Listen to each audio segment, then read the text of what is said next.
नमस्कार प्यारे साथियों, हम गुप्त साम्राज्य की बात करेंगे जो आपकी पुस्तक है गागर में सागर। इसमें आपके एग्जाम को ध्यान में रखते हुए, प्रीवियस ईयर को ध्यान में रखते हुए ये कंटेंट मैं आपको दे रहा हूं। यहां पर हम बात करेंगे गुप्त साम्राज्य का संस्थापक कौन था, किसने इस वंश की स्थापना की थी। आप कहेंगे सर संस्थापक कौन था, चलिए बताइए। आप कहेंगे सर संस्थापक हुआ करता था श्रीगुप्त।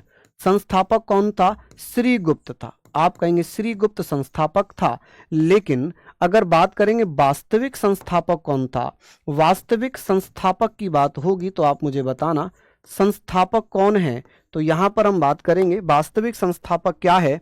तो यहां पर हमने बात कर ली वास्तविक संस्थापक की, तो चंद्रगुप्त प्रथम था। कौन था जी? चंद्रगुप्त प्रथम। ठीक है, चंद्रगुप्त प्रथम था। ठीक है, चंद्रगुप्त प्रथम के बाद कौन आया? जैसे श्रीगुप्त, फिर घटोत्कच, फिर वास्तविक संस्थापक चंद्रगुप्त प्रथम, फिर कौन आया? समुद्रगुप्त। ठीक है, अब समुद्रगुप्त की बात करते हैं। इसे भारत का नेपोलियन कहा गया है। इसने 12 और 9 राजाओं को पराजित किया था। देखिए, आर्यव्रत और दक्षिणाव्रत के 9 और 12 राजाओं को पराजित किया। इसे भैया किसने कहा था? एक इतिहासकार हुआ करता था, इतिहासकार था जिसका नाम क्या है? Vincent Smith. इतिहासकार विसेंट स्मिथ द्वारा, विसेंट स्मिथ द्वारा, विसेंट स्मिथ द्वारा। चलिए, यहां पर हम लोग बात कर रहे हैं कि समुद्रगुप्त से अनुमति लेकर गया और लंका में शासक मेघवर्ण ने विशाल बौद्ध विहार की स्थापना की। कि समुद्रगुप्त से अनुमति लेकर गया में श्रीलंका के शासक मेघवर्ण ने विशाल बौद्ध विहार की स्थापना कर दी। कि सर जो समुद्रगुप्त था, इसे सिक्कों पर वीणा बजाते हुए दिखाया गया है, इसे कविराज परम भागवत बताया गया है। ठीक है, हालांकि चंद्रगुप्त द्वितीय से चंद्रगुप्त प्रथम से बुक में बहुत सारी चीजें दे रखी हैं। मैं उन पॉइंटों पर फोकस कर रहा हूं जो बुक में नहीं है, आपके लिए महत्वपूर्ण है, और वो मैं आपके लिए वीडियो बना रहा हूं। ठीक है, चलिए, बात आती है कि सर समुद्रगुप्त के पास एक संगठित नौसेना हुआ करती थी। अब इसका जो वर्णन है, नौसेना थी, हम यहां पर बात करेंगे। सर ये जल्दी जल्दी से मुझे बताइए कि गुप्त वंश में ऐसा कौन सा अभिलेख है जिसमें सती प्रथा का उल्लेख मिला है। ठीक है, भानुगुप्त हुआ करते थे जिनके द्वारा एक अभिलेख जारी किया गया, ऐरण अभिलेख। ऐरण अभिलेख, देखिए नौसेना थी भैया गुप्त शासकों के पास। ऐरण अभिलेख ये कहता है कि सती प्रथा गुप्त वंश में प्रचलित थी, जिसका वर्णन भानुगुप्त ने किया है। किसने? भानुगुप्त ने। और भानुगुप्त ने ऐरण अभिलेख जारी करवाया जिसमें सती प्रथा का उल्लेख मिलता है। आप कहेंगे सर प्राचीन भारत में सबसे पहले सती प्रथा का उल्लेख किसमें मिला है? तो वो मिला है ऐरण अभिलेख में। और ऐरण अभिलेख की बात हो रही है तो ये भैया भानुगुप्त के द्वारा जारी करवाया गया। भाषा की अगर बात करें तो ये संस्कृत भाषा में था। जो ऐरण अभिलेख है ये संस्कृत भाषा में था। चंद्रगुप्त द्वितीय ने कदम्ब साम्राज्य के शासक काकुत्स वर्मा की बेटी से अपने पुत्र का विवाह किया, यानी कि कुमारगुप्त का विवाह। कुमारगुप्त का विवाह किसने कर लिया था? कुमारगुप्त का विवाह कदम्ब साम्राज्य के शासक काकुत्स वर्मन की बेटी से किया था। किसने? चंद्रगुप्त द्वितीय ने। और इसने ही मथुरा क्षेत्र को कुषाणों से जीता था। ठीक है, इसका वर्णन मथुरा अभिलेख में मिलता है। मथुरा अभिलेख ये कहता है कि जो कुषाण थे, कुषाणों ने ही मथुरा को अपने कब्जे में ले रखा था, और मथुरा को कुषाणों से किसने छीन लिया था? चंद्रगुप्त द्वितीय ने। चंद्रगुप्त द्वितीय को ही विक्रमादित्य कहा जाता है। मेहरौली से एक स्तंभ मिला है, मेहरौली से एक स्तंभ मिला है। इस स्तंभ अभिलेख में एक राजा का नाम है जिसे चंद्रगुप्त द्वितीय कहा गया है, क्योंकि इस अभिलेख में एक राजा का नाम लिखा हुआ था चंद्र, और चंद्र की तुलना किससे की गई है? चंद्रगुप्त द्वितीय से। ठीक है जी, ऐसा कहा गया है कि जो मेहरौली स्तंभ अभिलेख था इसे चंद्रगुप्त द्वितीय ने ही लिखवाया था, क्योंकि उस अभिलेख पर, उस लोहे के पिलर पर जो मेहरौली कुतुब मीनार के सामने है, उस पर चंद्र लिखा हुआ है। क्या लिखा हुआ है? चंद्र लिखा हुआ है। ठीक है, आगे बात आती है, यहां पर हम बात कर लेते हैं कि सर सांची के स्तंभ लेख से ग्राम दान के बारे में पता चला। गुप्त साम्राज्य में गांव दान में देने की प्रथा थी। इसका वर्णन कहां पर मिला है? सांची के स्तंभ लेख से।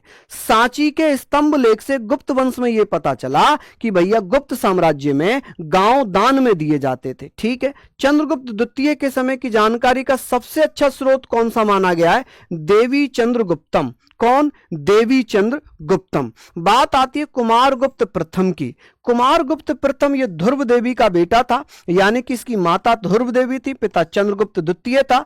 नालंदा विश्वविद्यालय की स्थापना बिहार में किसने कराई थी? कुमारगुप्त ने कराई थी। बिहार का मतलब है बिहार।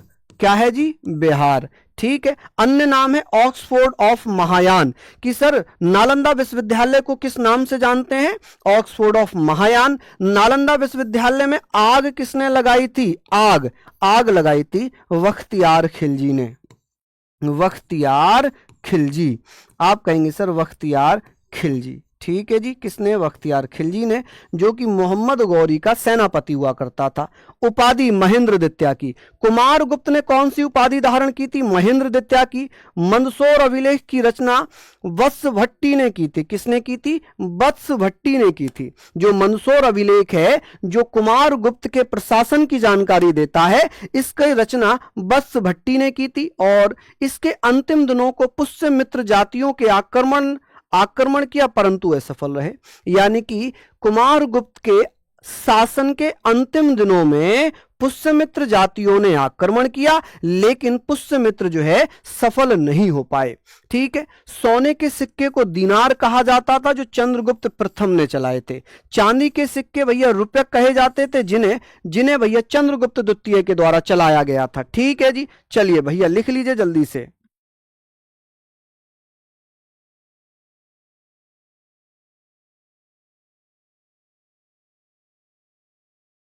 बहुत बढ़िया, ये अच्छे क्वेश्चन यहां पर आ जाएंगे कि सर सोने के सिक्के सर्वप्रथम किसने चलाए थे? चंद्रगुप्त द्वितीय ने, चंद्रगुप्त प्रथम ने, समुद्रगुप्त ने। आप कहेंगे सोने का सिक्का चलाया तो चंद्रगुप्त प्रथम ने था, लेकिन इसका विस्तार सबसे ज्यादा किया था समुद्रगुप्त ने। चांदी का सिक्का चलाया था चंद्रगुप्त द्वितीय ने, जिसे रुप्यक कहा गया। क्या कहा गया? रुप्यक कहा गया। स्कंदगुप्त के बारे में बात करते हैं।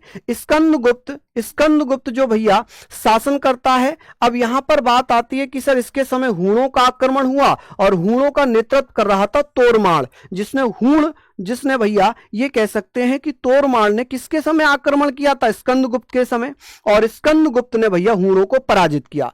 प्रसिद्ध हूण शासक था मिहिरकुल, को बौद्ध मूर्ति भंजक कहा जाता है, क्योंकि मिहिरकुल जो था वो बौद्धों की मूर्ति तोड़ता था। जो बौद्ध संत थे, जो बौद्ध धर्म को मानते थे, अनुयायी थे, उनकी मूर्तियां तोड़ता था। ठीक है, झील के किनारे विष्णु मंदिर का निर्माण करवाया। किसने? स्कंदगुप्त ने। स्कंदगुप्त ने झील के किनारे विष्णु मंदिर का निर्माण करवाया। वृषभ शैली के नए सिक्के चलाए। जो वृषभ शैली के नए सिक्के हैं, ये हूणों को हराने की खुशी में चलाए थे। और अंतिम शासक कौन था? विष्णुगुप्त या कुमारगुप्त तृतीय। इसे विष्णुगुप्त तृतीय भी कहते हैं, कुमारगुप्त तृतीय भी कहते हैं।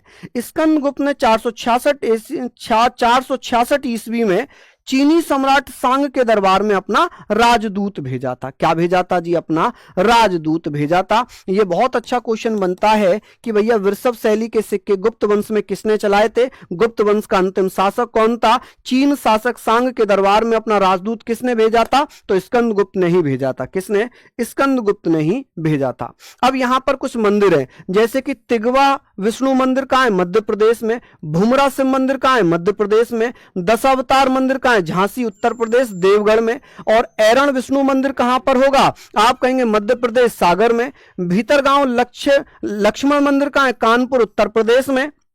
अजंता की गुफाएं कितनी थी? 29। इसको भैया 1983 में यूनेस्को में शामिल किया, विश्व विरासत सूची में शामिल किया गया। अब ये संभाजी नगर महाराष्ट्र में। अजंता की गुफाएं कहां है? महाराष्ट्र में। किस धर्म से संबंधित है? बौद्ध धर्म से। बौद्ध धर्म के समय या गुप्त शासन काल में ये मंदिरों का निर्माण हुआ, कि गुप्त काल में इन मंदिरों का निर्माण हुआ है। तो ये तो भैया गुप्त वंश से संबंधित जानकारी थी। आई होप आपको अच्छी लगी होगी। तो फिर मिलते हैं आप लोगों से, तब तक के लिए जय हिंद, जय भारत।